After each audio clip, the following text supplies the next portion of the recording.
Namaste, my name is Anisha Durve. I am an Ayurvedic practitioner, a doctor of Oriental medicine, also an Ayur yoga teacher, and a meditation instructor. I've been practicing Ayurveda for 20 years now. I was a student of Dr. Vasant Lad and trained at a school, the Ayurvedic Institute in Albuquerque, New Mexico in the late 1990s, graduating in 2000 and practicing since then. So studying with Dr. Lad was such a blessing and an honor. He's a true Ayurvedic master. And I had the privilege of studying with him for 4 years at a school.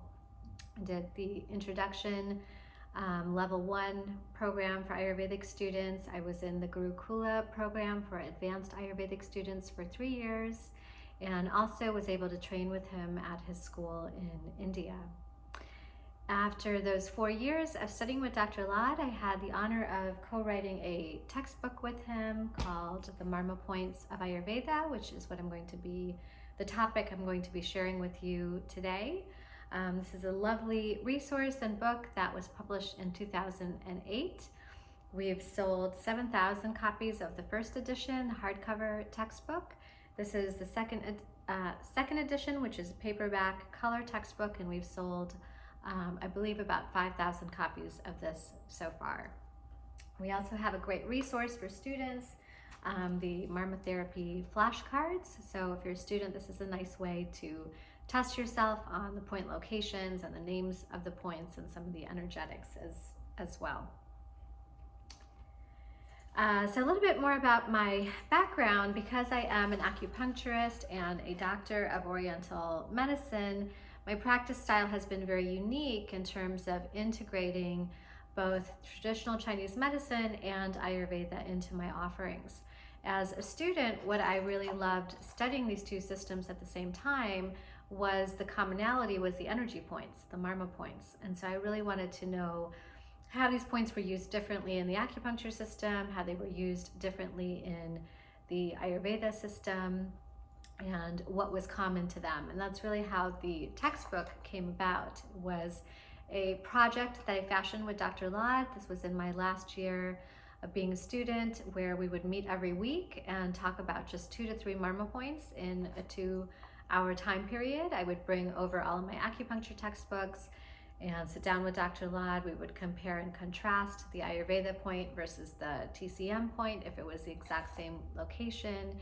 And it was just fascinating to me, the depth of these points, how much information there was to learn for each point. And it was really about learning kind of the personality of each Marma point and seeing that come to life. So at the end of that year, finishing this project with Dr. Lad, I proposed writing a book, and I said I had about 100 pages of typed information. I said, Dr. Lad, this is just too valuable, all of this information. We have to share this with the world. We have to share this with all the Ayurveda students. And I was really honored that he agreed and was very excited about this writing project and making it come together. So we spent another year writing the actual material, developing the material for the textbook and the chapters and how to organize all of that so it would be easy for a student to learn. Our vision was really not just educating Ayurvedic practitioners, but we really wanted to figure out how to appeal to healthcare practitioners in many different fields. So how to make this information available for other acupuncturists, for yoga teachers, for massage therapists, healers from all sorts of backgrounds, and also for the Western medical practitioner. We wanted to make them aware of how a cardiologist, for example, could just learn a couple of the heart Marma points and be able to stimulate those and have their clients get to experience some benefits from that. So our appeal was really to a very broad audience when we created this book. So let's talk a little bit about Marma Therapy. That was a little bit just about my background and how I came to this. As a student, I mentioned I was learning the energy points in both systems and seeing how in the traditional Chinese medicine, we mostly stimulated these points through acupuncture, which is an invasive procedure Definitely want someone who's qualified and licensed to be doing something like that. But from the Ayurvedic perspective, I saw how the approach could be much more gentle and non-invasive and could appeal to more people just to stimulate these points through touch. And so a lot of what Dr. Ladd taught us was the power of acupressure and how to use gentle, light touch to stimulate these points. So if we look at the history of Marma Therapy going back to the ancient days in India, and we see that Ayurveda has been an oral tradition that has been passed down from generation to generation.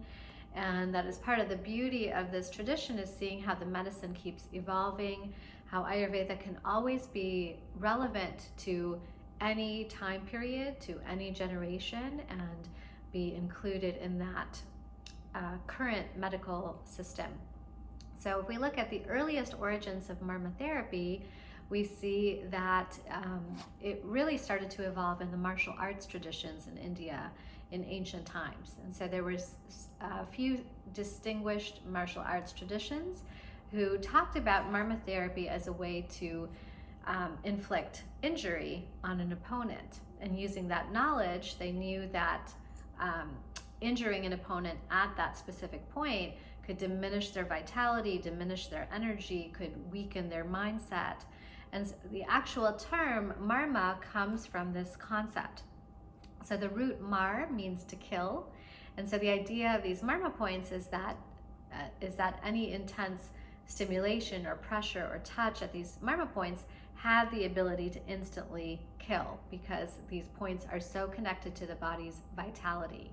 So that is not what we're learning in today's session. Is we're really going to be talking about the therapeutic aspects. But even in these martial arts traditions, what they learned is that when they were injured, that they could start to stimulate some of these marma points for healing as well. So the same way a marma point can affect our vitality and decrease it and create injury or can kill, the same marma points can also increase vitality, and through that process of increasing our prana, our vitality in that circulation, they can create health and create well-being. And that's how this concept really started to evolve within the Ayurvedic field, is once there was knowledge of these points and their connection to vitality, from each generation, this knowledge kept expanding and developing. So if we look at the earliest origins of really the label Marma Therapy, or Marma Chikitsa as it's known in Ayurveda, Chikitsa means therapy or treatment. The idea of Marma Chikitsa as an actual term was developed by a famous Ayurvedic doctor named Sushruta.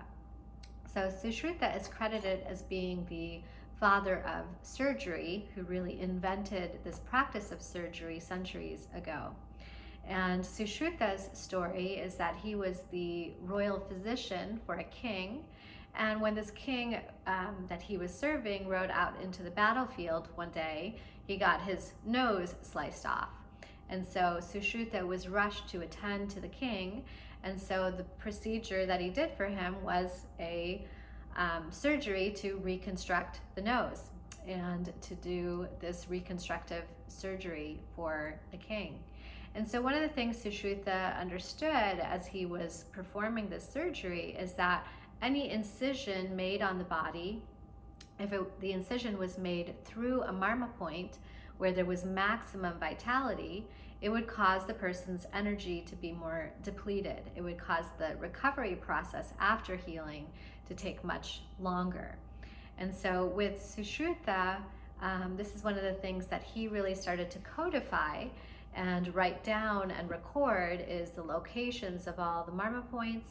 He went through about 108 marma points in the body and started to record their locations, their energetics, and start to share that we wanted to avoid any type of incision near one of these marma point locations.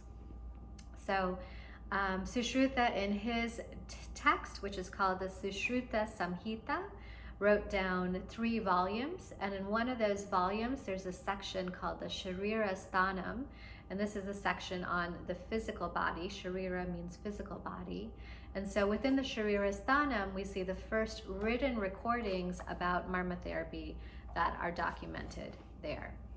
So it's a beautiful textbook, a lot of wonderful information about the Marma points, but he was not that detailed. And so that was one of the things as a student that frustrated me, is I would look at my acupuncture TCM textbooks that went through point locations and energetics, and sometimes you would see a couple pages of information filled about just one point, versus in Sushruta you would get just a very short amount of information for each point. And so I really credit Dr. Lad as not only a pioneer that helped bring Ayurveda to the West, create the first Ayurvedic school in America, but also really revive this information and interest in Marma therapy, which was not as popular in India. Once Sushruta really codified this information, we see the journey of Marma therapy evolving through the practice of Ayurvedic bodywork. And so with Ayurvedic massage, it's a very distinctive style of massage where we usually recommend 2 massage therapists to be working on a patient at the same time. That way the right and the left sides of the body are both balanced at the same time and create maximum harmony within our system. And also there's many different types of therapeutic oils that are used in Ayurvedic massage. So depending on your the patient's constitution, their predominant dosha, or whatever doshic imbalance they have, that's how the specific herbal oil will be selected. So as those oils are selected, the massage therapist then, as they're going through this technique to help release toxins, to help balance the doshas, the Marma points throughout the body are getting stimulated during these massage techniques. And so what we see is in Ayurvedic Panchakarma, or the practice of detoxification and rejuvenation, the Ayurvedic massage is one aspect of that Panchakarma experience. And through that massage, those Marma points are getting stimulated. And so that's how we really see the practice of Marma therapy spreading and evolving after the time period of Sushruta, is really through the practice of Ayurvedic massage. So I will say that as Dr. Lad has kind of revived this ancient art and made it more mainstream and more popular again, he's also revived this concept of stimulating the points just through touch and through the system of acupressure, where it does not have to necessarily be in the context of a massage, which I think is really powerful, because then it makes us see that in our everyday, day-to-day life, we can use acupressure for self-care. We can be able to use acupressure on our loved ones. If you're a parent, just being able to know some simple protocols to do Marma therapy on your kids is just an excellent way to help them get rid of a headache, or clear their depression, or help bring energy, or calm down some of their digestive symptoms. Really, the possibilities of that are endless. And so it's wonderful as a healer, as a practitioner, to learn this science completely. But even as a layperson, just knowing a little bit of Marma therapy can go a long way in terms of our daily life, our daily self-care, a practice of rejuvenation, and using that on our loved ones. So I will also share that within traditional Chinese medicine, we have 8 branches. And acupuncture is probably the most popular of those 8 branches. But acupressure is also another one of the 8 branches. And what I've seen within the world of Chinese medicine is that it's also become a branch that's just become lost. It's not really taught in any of the acupuncture schools. It was not taught as part of my training in acupuncture school. I spent some time living and studying and practicing in China, and even working in different hospitals there. Acupressure was never talked about, never mentioned. It was just a branch of the medicine that has kind of died out. And so that is one of my missions, is to really see this practice of Marma Chikitsa and acupressure become popular within TCM and Chinese medicine, but also to increase the appeal to just healers and practitioners of every background and every system. Because what we see about Marma Chikitsa is it's so easy to apply and to use in so many different contexts. So that's a little bit of an overview of just the history of Marma Chikitsa and how it has evolved. What I mentioned before about this just being part of my mission is that as I've been in this field now for 20 years, I've used Marma Therapy in pretty much every single patient that I've seen come into my practice. Adults, children, young, old, male, female, and I've just seen that it's something that appeals to everyone. Everyone's experienced this immediate feeling of relaxation, and the power of it is so profound. Even though I've seen this work continuously year after year or decade after decade, I'm still blown away by the results that people have or the transformation that they experience. And so the power of this modality is just something that I feel everybody should experience. But I've really made it my mission to focus on this for the second half of my career, to really be able to spread these teachings, to teach as many different types of practitioners as I can, and really kind of get this off the ground to become even more mainstream and even more relevant. I think if you look back about 20 years ago, when integrative medicine was just kind of at a beginning stage, not a lot of people had heard of Reiki. And now you see this type of energy work even being invited into hospitals and even being accepted by medical doctors. So I feel if we can introduce Reiki, if we can introduce massage into hospitals around the country, then Marma Therapy seems like the logical next step to be able to introduce that to students and patients and doctors as well into our healthcare arena. So as part of this mission, I created my own school, the Marma Institute of Ayurvedic Acupressure, in 2016.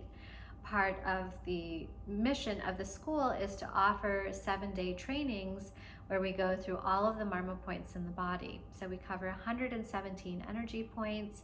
We cover the locations of these points, the energetics of these points. Each day we focus on a specific body area, so it's not as overwhelming. And we really get to know within each body area how some of those points share similar energetics and functions. So I mentioned Sushruta talks about 108 Marma points in his textbook, the Sushruta Samhita. So I often get asked by Ayurvedic students, why do we, Dr. Lad and I, in our textbook have 117 points?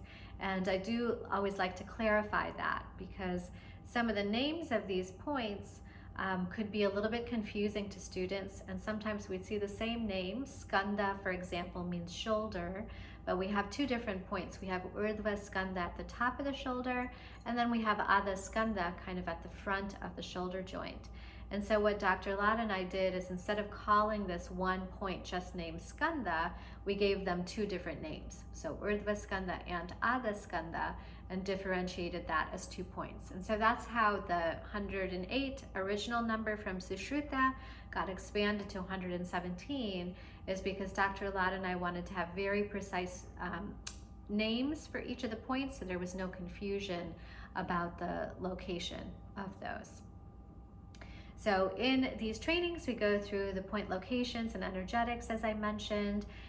Even for someone who is new to this material, they're pretty impressed that by the end of the week, they feel very confident with learning a whole bunch of Sanskrit names, feeling familiar with the locations, learning protocols for each body area. So in my 20 years of clinical practice, I really refined the protocols that I use to treat each body area, and how to create the right flow from one Marma point to another, so that we're working on enhancing that pranic flow, enhancing that vitality, and creating this very deep feeling of relaxation as we do that. So that's one of the things that I share specifically with my students that come to the trainings, is learning my protocols. If you were to learn Marma Therapy from other teachers, you would learn their protocols that they have developed. And I'm sure all of the protocols are amazing and wonderful and come from that practitioner's relationship with those points and how they have developed that. That's one of the most important things I share in my training, is that I know as a new student, it's very easy to feel overwhelmed with learning 117 points during the week. But what I stress is that each Marma point has its own personality. And so as you get to learn each Marma point individually, it's really the same way you would get to know a new person. And you would learn their name, you would learn their location, where they live, you would learn their energetics, what they do. And then you would start to just, throughout that conversation with that new person, start to learn about their personality. So the same thing is true with the Marma points, is that if you approach each one as an individual point with a personality, then you just want to take your time getting to know that point, getting to understand what it does, and then it doesn't feel as overwhelming. Coming from my TCM background as an acupuncturist, we have about 360 main acupuncture points that are located, we say, on the 14 main channels or meridians on the body. One contrast with Ayurveda is that we're not locating these Ayurveda points on specific channels. And so there's a little bit of a difference in both systems from that sense. So in the acupuncture world, we're learning all of the points on the lung channel are the lung points, all the points on the stomach channel are the stomach points. They still have individual names and individual energetics, but that's how we mostly classify those points. We also have extra points that we say are not located on the 14 main channels. So when we're comparing these two different systems, and we look at the Ayurveda system of 117 Marma points, people often ask me, what's the correlation with the acupuncture points? So we have about 2/3 of the Marma points correlate exactly to TCM acupuncture points. And we have about 1/3 of those Marma points that don't correspond to exact acupuncture points, but might be very close in location or might have similar energetics. So whenever I have acupuncturists in my training, that's something I go over in more detail.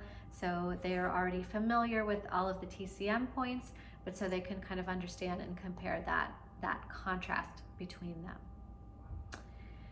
So that's a little bit of an overview of just some of the material that we start to cover in the trainings about the points, the protocols. I do demonstrations in each of these protocols for each body area. We also learn self-care routines for how to stimulate the points in each area. So for example, all the points on the face, we have about 25 points located around the face, and we'll go through and learn a simple self-care protocol of how to work on ourselves, stimulate those points, invite relaxation. And then we will learn how to work on those points on a patient. So we experience it on ourselves first and have that experience, which I think is really important, before we lay hands on somebody else and then start to learn those protocols to work on someone else. I always talk about guidelines for practitioners, and one of my favorite lines from the Marma textbook that Dr. Lotz said is, whenever touching the human body, there must be great clarity and compassion in one's heart. And I feel that sentence is the most beautiful line in the textbook. It really summarizes the philosophy of Marma Chikitsa well, that we want to come from this place of respect, of honoring this sacred connection between you and the patient, honoring this sacred medicine, respecting just this living wisdom as it passes from generation to generation, practitioner to practitioner, and be able to have that clarity when we're touching someone else. If we touch someone, if we're in a state of anger and if we touch someone, that person's going to feel that negative emotion. They're going to feel that state of anger. If we're coming from a place of love and compassion and we touch someone, then once again that energy is conveyed. That patient feels that feeling of love and harmony that comes from that contact.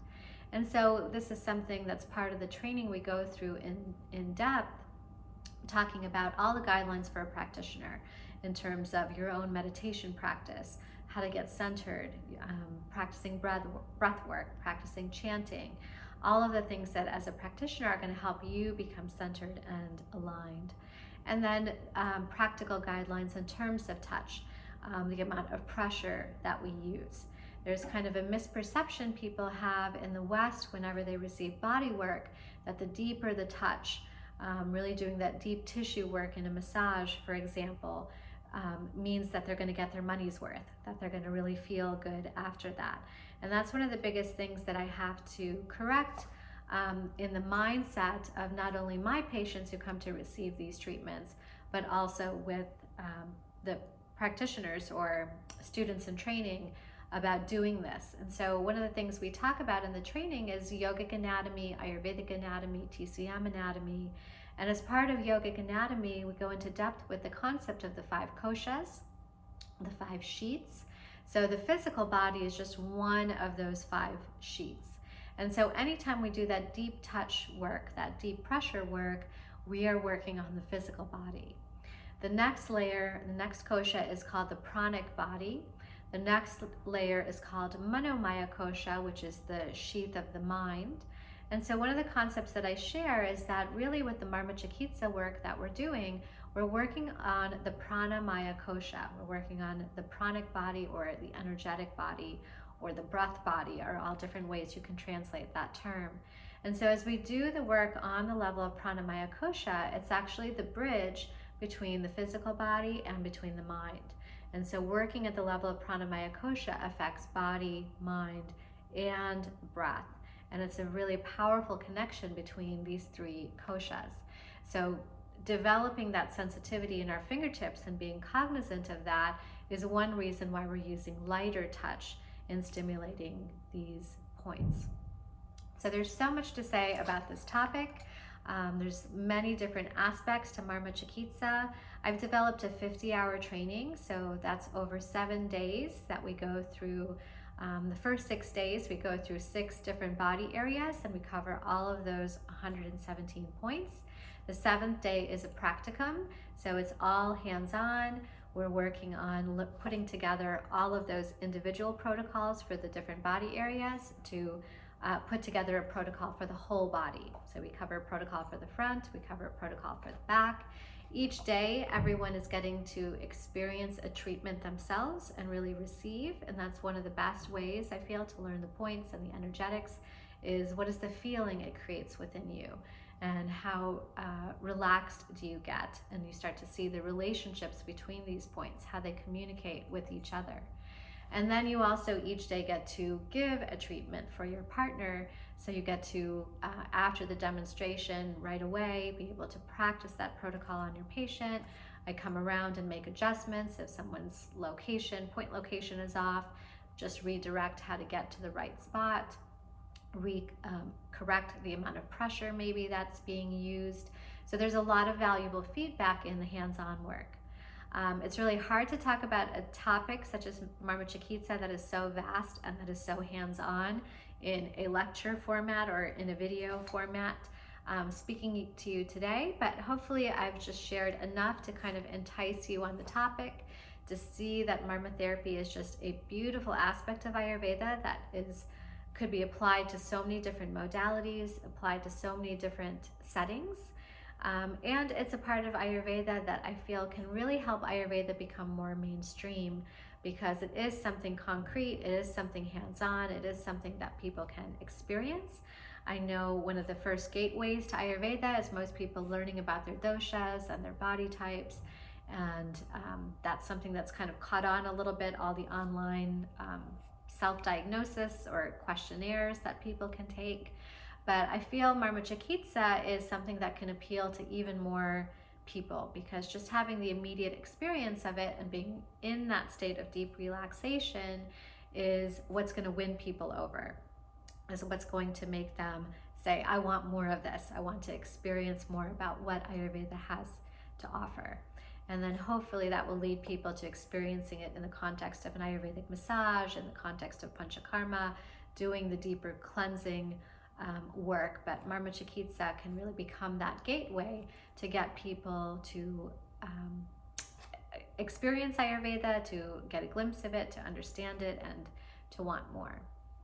So if you're looking for more information about Marma Chikitsa, this resource is always here with the Marma Points of Ayurveda. Very comprehensive, a lot of information in this 300-page book. I also have a lovely Marma Poster that I have developed that I will share with you. It covers all of the different points in the body here on the front, the points on the back, the side. You see also a close-up of all the Marma points here on the front, on the face in particular. So it's a nice handy resource for students, something that you can put up on your wall and be able to reference as well.